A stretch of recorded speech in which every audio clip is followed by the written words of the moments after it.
Good morning, everyone. My name is Don Prezant, and I am recording this in Canada. Regrettably, I cannot join you in Finland. I will make you feel a little better and say that it's probably about 10 degrees Celsius colder here in Canada than it is in various parts of Finland today. So I am in a warm house and making this recording and talking to you.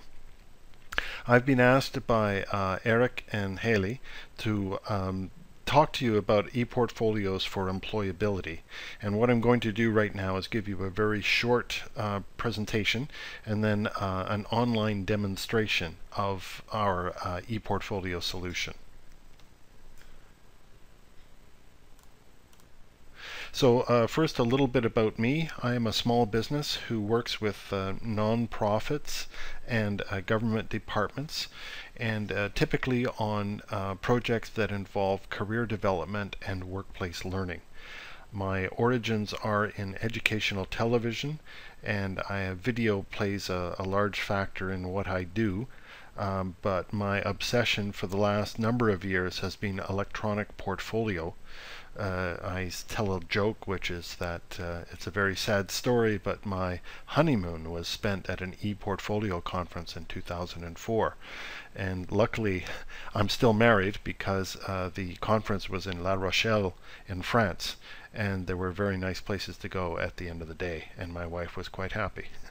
So I'm still married. So just talking to you today about the agenda. I'm going to talk about ePortfolios and how they relate to employability, a little more detail background about essential skills in our ePortfolio, and then a demonstration, and then some idea of next steps that we plan on or looking at taking. So this is from the UK, this slide. I like it because it puts a lot of the concepts of electronic portfolio on one page.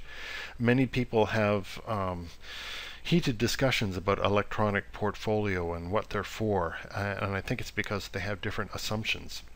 I think ePortfolio can be a very flexible tool, and really it depends on what you plan to use it for as to how it will be used. And I've put the two ends of the spectrum here, which is the idea of a shop window or a showcase, or a factory, or a learning environment. Okay, so sometimes you just want to work on your skills, work on your knowledge. Other times you want to show off those skills, show off that knowledge, because you want to celebrate your learning, or you want to get hired, or you want to become perhaps registered as a doctor. So that's why I have that there. Employers are quite interested in electronic tools for human capital management, which in fact that's what an ePortfolio is. From their point of view, they're interested in finding people. They're interested in determining their suitability for employment. Once they employ them, they want them to be able to learn and develop in the job, beginning from the first day when they have to learn about the environment. And they want to manage their performance. They want to pick out people who are perhaps high potential and groom them to become leaders in the organizations. They want to be able to assemble teams for projects, and they want things to interrelate to their HRIS systems, which perhaps are in SAP or PeopleSoft. So essential skills, this is a Canadian concept, but it's similar to skills in other countries. They might call them foundational skills or transferable skills. We have 9 that we talk about. They're based on the 4, you would call them literacy and numeracy skills. So reading, writing, using documents, which can be complicated, or numeracy, which has a number of forms, whether it's doing time calculations, scheduling calculations, or just arithmetic, etc. Different levels of skill in each. Oral communication, working with others, digital technology, continuous learning. We say in Canada it's often your technical skills that get you the job. It's your essential skills that help you keep that job. And They're very important, and you can build them up over life. You need not learn them just in the workplace or just at school. You can often learn them in the rest of your life. So a couple of nonprofit agencies in Manitoba are sponsoring this project. They are involved with essential skills and the recognition of skills and knowledge in the workplace. So Workplace Education Manitoba and WPLAR. So our inspiration actually came from outside of Manitoba. Careers Wales Online actually has a different name now, but that has been a regional solution in Wales, and I think it serves about 3 million people. The Europass, I think, has at least about 3 million registered users. ePortfolio Minnesota, that's about 70 or 80,000 people in the state of Minnesota in the United States, running a statewide system, and of course your own Kivit, which is a large system in and of itself. So the vision for Career Portfolio Manitoban is that it should be for all Manitobans, that it should be free, learner-owned, and be able to be used for both personal and public reasons and across your life, whether it be tracking your family, whether it be pursuing your interests, or indicating your employability and your career development. So I'll just pop out of this now and give you a quick tour of the website, and then I'll come back and just talk about where we might be heading in the future. So if you go to careerportfolio.mb.ca, you'll see this page, and there's a number of things you can look at directly. You can play one of these videos and get a tour and the orientation to the skills of it. What I'm going to show you first, though, is a sample portfolio. We have what we call a fictional exemplar. His name is Romuald Paragas. And this would be a young man who we imagine might have been educated in the Philippines as an engineer but did not graduate, and came to Canada as a young immigrant with a small family, and is looking to articulate his skills into employment. And this would be his profile page. That may be a familiar concept to those of you who are using Mahara. This is built on Mahara itself. I'm going to pop over to his professional page, however. This would be the page that he would show potential employers, or just to be his public page. And we have a number of things we can look at right away: his employment history, his goals, some pictures from him in the past. We can get his contact information, see how he's been developing his skills here in Canada. Let's have a listen to him. Hello, my name is Romuald Paragas. My family and I arrived in Manitoba in April 2010 as provincial nominees from the Philippines. I was 6 credits short of graduating with a Bachelor of Electrical Engineering from the University of Siquijor in Manila when my immigration papers came through. Okay, so I won't play the entire thing. I'll tell you at the end of this presentation where you can go and look at some of these things at your leisure. Another feature here, of course, he has his resume. You always want to have that on your professional portfolio. But I'm going to pop back to his profile page and start showing you some other elements here that are around. One of the things we talk about in employability portfolios is assembling evidence of your skills and knowledge in authentic ways. One of the ways you can do that is obviously to upload certificates and discuss, tell stories from your past. But you can also put up other kinds of evidence. So this is a person who wants to be employed in the electronics manufacturing industry in quality inspection. So he might have a demo of him using a circuit board, and this would be him demonstrating how he checks out a circuit board. What I have here is a digital input board, or DIB, and we are going to inspect the board and look for defects.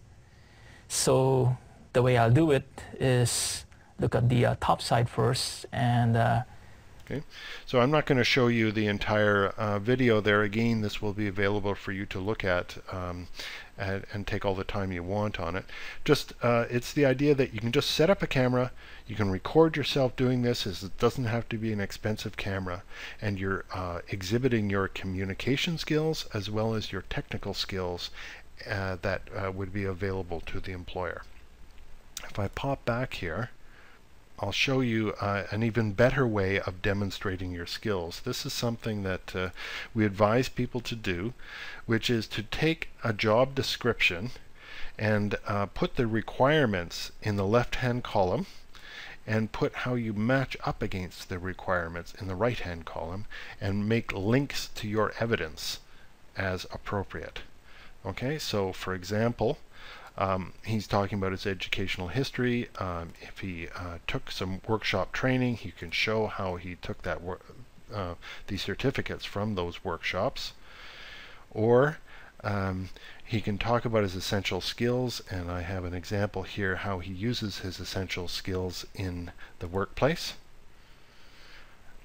Or we can add more meaning to that video that we looked at, where the employer says, I'm interested in somebody who can test and troubleshoot electronic subassemblies, and he says, well, here's a video of me doing that.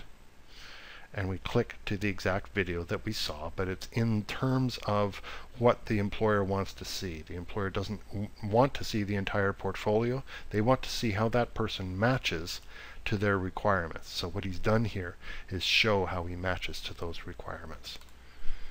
So I'm just going to pop back up here and say that we have a course built around this. So I'll just show you the access to that.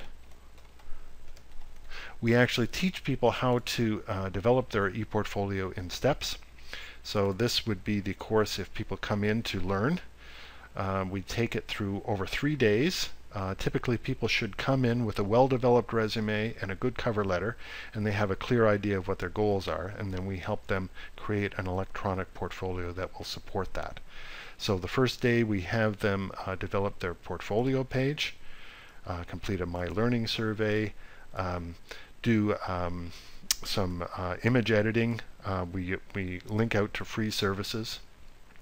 In the afternoon of the first day they develop a professional page and start thinking about evidence and how they will support their knowledge, skills, and abilities.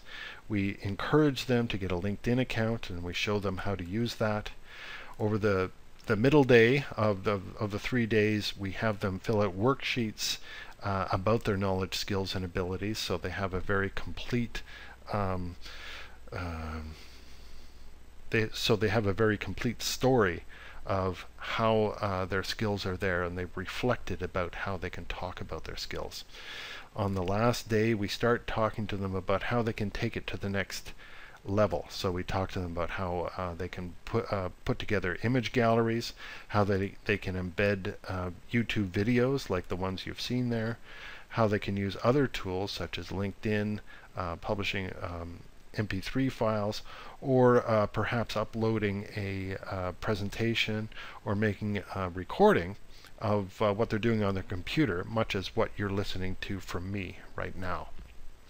Okay, and on the afternoon of the final day, we talk to them about how you can use your ePortfolio to find a job, in the workflow of finding a job, how to include it in your resume, how to refer to it in emails, how to put together job match summaries, and how to feature it in their process.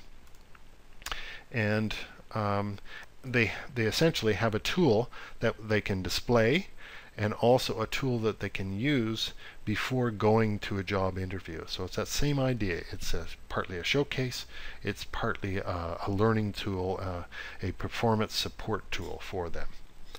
So I am going to pop back here and just show you some other examples. This page, I'm going to give a link to this page when I'm done. I just presented at a conference in Ottawa last week, and this is my support page for that. I have a longer version of the presentation you just saw here, and we also have some samples from the course. And then we have some actual real e-portfolios here. So we have a woman here who's actually in quality assurance for the food industry, has her own video, has her LinkedIn thing, and has a number of worksheets where she talks about her skills in very specific ways. And this was very helpful for her to get her last job. We also have a young man who recently graduated from what we call a pre-apprenticeship program at a local technical college. Oh, sorry, not yet. And that is David Gonzalez. He's got a nice page here, but probably the best thing here, he's got a video where he talks about his skills and answers a number of questions over the course of 2 minutes. Hi, my name is David Gonzalez. I just graduated from Industrial Mechanic Millwright at Winnipeg Technical College. Since then, I've started working at Canadian Tool and Die as a CNC machinist making hubs. One of our contracts is John Deere. Through the program at Winnipeg Technical College, Industrial Mechanic Millwright, I really learned to appreciate math while I was there. We learned about sling tension, we learned about calculating the mass of an object, we did trigonometry, and many other things that apply to machining and the trade. Okay, so he's talking about his essential skills in very authentic ways and using actual experience to promote that. So you can look at other video introductions from people at different stages of their lives, everything from a young person to mature person. Some other kinds of evidence here. This is a web tour. These are all playlists, by the way, so when you click on play, you can click forward and look at the different examples in the playlist. Hi. Okay, this is just an example of how you can use mobile with your ePortfolio, take pictures on the fly and load them into your ePortfolio. So I think that's good for now. You can look at this at your leisure. I'm going to come back to the presentation and talk about where we're headed in the future. And to say that that's the classroom course. We're piloting an online version of it that we split up into smaller chunks so people can work at it an hour or two at a time in their own time. We're looking at, we already have Moodle and we're using it in a limited way for to track intake and also get people to self-assess both before and after the course. Google Apps is working better with Mahara right now, so we want to start using that more extensively. I already mentioned the mobile, and I'm going to be promoting that to students in the future. We're looking at expanding the self-assessment tools in the system. There is a plugin called My Learning that you can answer questions and develop graphs. I think you saw it on the page of David Gonzalez there. That can be made more generic so people can answer any questions and display graphs with a number of options there. So we're thinking of using it, for example, for self-assessment of essential skills. Open badges, I believe Eric would be talking to you about that today already. We're very excited by that, the whole idea about transparency of competencies and the ability to build several competencies and show the building of competencies over time. And we're also in conversation with Descendum and Eric and his colleagues about looking at what the code name here would be Kivit.ca instead of FI, the idea of having things like a gallery and some of the improvements that Descendum have made to Mahara for our system in Manitoba. So just leave you with this, which is the final slide. The link to the presentation support page is here. You can get a hold of me this way or check out the portfolio here. I'm on Twitter under the name Don Prezant. So I will stop the recording now and perhaps take some questions. Hopefully I'm hooked in live and can speak to you now.